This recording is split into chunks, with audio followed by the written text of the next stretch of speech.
Hey guys, it's Matthew here once again, and I do need to give you an update about the Reave / Blade Flurry Gladiator character that I started for the softcore Mayhem race, which is actually surprisingly pretty much only Reave at this point. It is very much a surprise to my mind because I really didn't expect Reave to actually pull ahead of Blade Flurry at any point. That said, it actually is quite nicer for clearing, and especially in Mayhem when you have this level of density and monsters to go through. So I'm really not sure Reave is actually that useful in the non-Mayhem context, but in this race with breaches and with strongboxes and with the invaders and all the extra monsters, Reave feels really quite a lot better than Blade Flurry for clearing, and it definitely wins in my book. And I have compared it to Cleave, I have compared it to Lacerate. There's just no comparing, it's basically Reave at this point. That said, Sunder, probably still better, but you can't really go crit Sunder as, a crit character or as a sword character. So it is still a bit of a different build, and ultimately you will get more single target out of this one in the long run, thanks to being able to swap to Blade Flurry and being crit. So the Reave has been quite magical and has been treating me really well for mapping, and I've been loving the shit out of this character.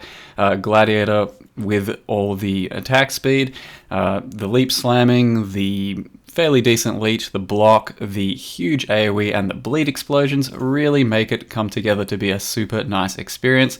Pretty similar to the way I played the Sunder Gladiator, however this is crit and built with worse gear basically. And you can see that the Reave single target isn't terrible, but it is something like maybe half or even a third of the Blade Flurry one when you ultimately put a Blade Flurry on for some single target. I do have an example of what the Blade Flurry clear speed looks like, and it doesn't really ramp up until you have a lot of attack speed and the bleed explosions and a 6-link to be able to use increased area. Until then, Blade Flurry, it works, it's effective, but it's not the fastest thing out there by any means, and it's just what you have to do to get your damage up at the early stages. But at this stage, with the level of attack speed, damage, and area that I have, I could comfortably use Blade Flurry to clear with and enjoy the rest of the league. But Reave just feels a little bit better considering we have the level of density and pack size that comes from the strongboxes, Beyond, and Breach that we currently do. And that also said, Reave actually doesn't feel very good until you do have, like I said, quite a lot of the other stuff too. So the good attack speed, the really good damage, as well as the 6th link for the increased area gem. Without the increased area gem, it doesn't feel particularly good, and you won't really enjoy it. Without all the attack speed, it'll feel okay, but not really that fast. And without the damage, well, you won't really have any single target, so you will get somewhat stuck against certain monsters and rares and bosses and all that, and have to rely on the Blade Flurry swap a lot more than you otherwise would. So you can see Blade Flurry here perfectly effective and clears these breaches that I've been doing pretty much all day. Breach on the port map with Beyond, and then it has pretty respectable single target, and for a lot of the boss fights I do choose to swap into Blade Flurry, which is pretty simple gem swap here or there. And then I can show you once again the Reave action on the same sort of map with Breach and Beyond, and you can see that it cleans up nicer because it hits an entire radius. It's not just single monsters that it's hitting and relying entirely on the bleed explosions. It is largely just the actual Reave area, damage, attack speed, and it even has okay single target, as you can see at this point, and the attack speed is completely insane, as you can notice on my character. The way I've tried to build it is to get as much attack speed as possible so that I can actually feel good about playing and attacking with the character and doing all the leap slams, and we did get to that stage. And then you do have the really sweet bleed explosions, which is why I'm not running Hatred, by the way, because if I did, then I would shatter the monsters and you just would not be able to get your bleed explosions otherwise. And then lastly, I do have the bit of single target to show you for Reave, so it is still doable, it is still okay, but like I said, it is much worse than the Blade Flurry. So when I'm feeling lazy, I still don't swap out the Reave for Blade Flurry gem and can still kill bosses with my Reave, but when it's a particularly tough boss, I definitely swap into Blade Flurry. And then lastly, I want to show you guys that I did manage to get an Untainted, a level 74 one, and it happened to roll 10 breaches. This here is a Chayula breach inside that Untainted. At the time of this map, or Zana map, I was level 90, and I ended up getting, I think, 5 or 6 bars for the entire map, running about 250 mil XP an hour for all 10 breaches with the Untainted map. So it wasn't the best thing in the world, but at that level, that's pretty crazy. It's something equivalent to, let's say, a beachhead. Now, at this stage of the character, I am level 90, and I think I've got enough information to basically be able to give you a full rundown and a guide as to how I'm doing this and what I did. So level 90, it's a Gladiator. Currently only have about 4.9 thousand life, though you can definitely squeeze that a lot higher. A Belly of the Beast puts you up another 500, and a real belt with life will put you at about 58, 5900. So you could easily hit 6k if that's your goal, but at the moment the maps I'm running and all that seems to be just fine, and I can't currently get a 6-link belly.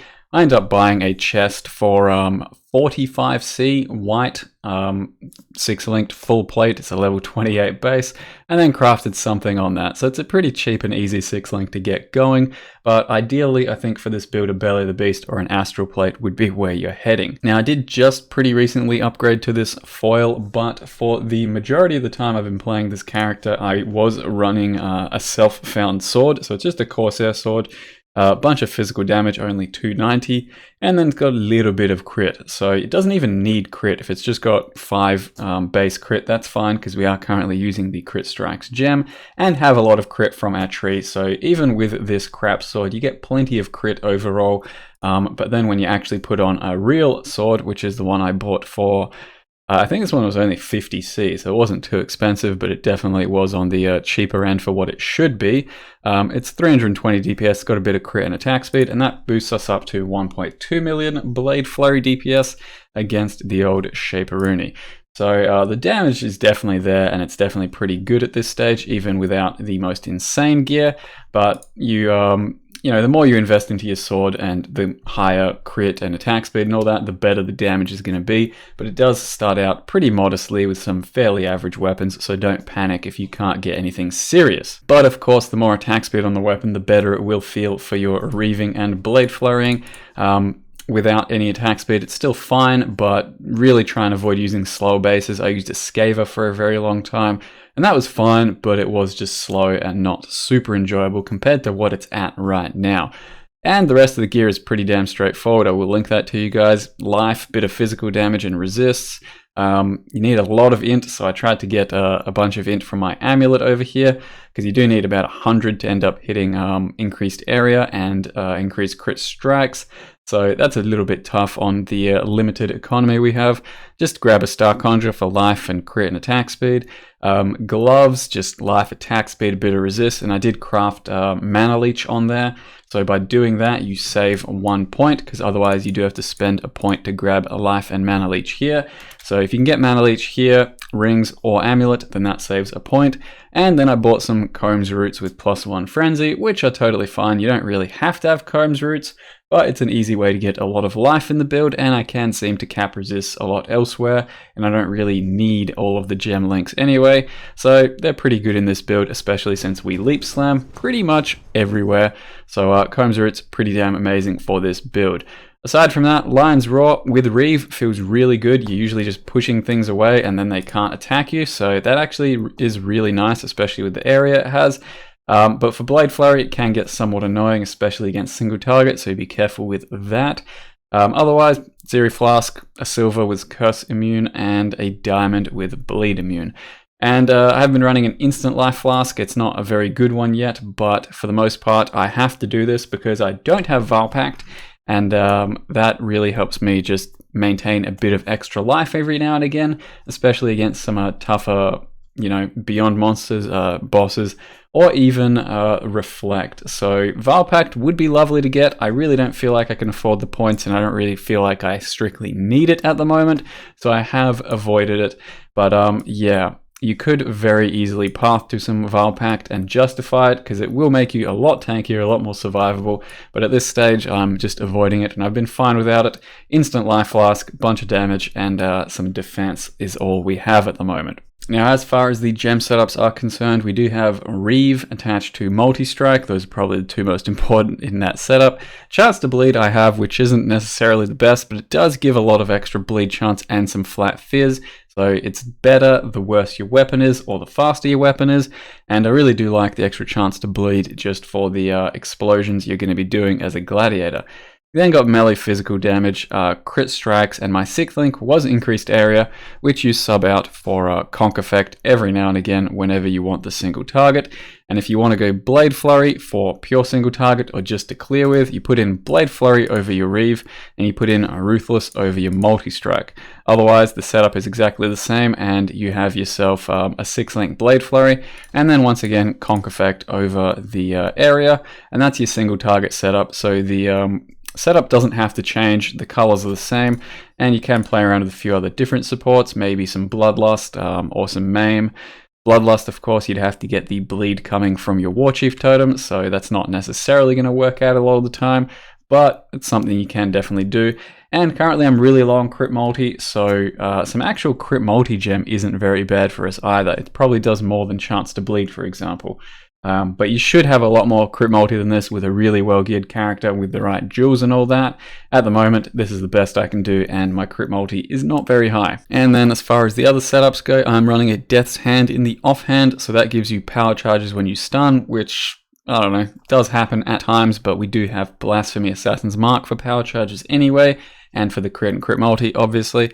But it also gives you Unholy Might for 2 seconds on crit strike, which is basically 100% uptime for a lot of extra chaos damage. I think it's 30% extra chaos over the fizz, and that is a huge DPS boost. Basically the best in slot for your offhand, can't really get any better there.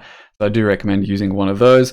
Otherwise, a Relentless Fury I used for a long time. If you can't do that, Lycosidé, and then you are with a shield and no longer dual wielding.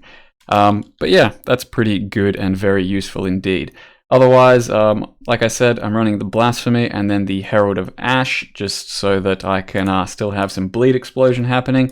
If you don't really think you need them, run Hatred instead of Ash or instead of the Blasphemy.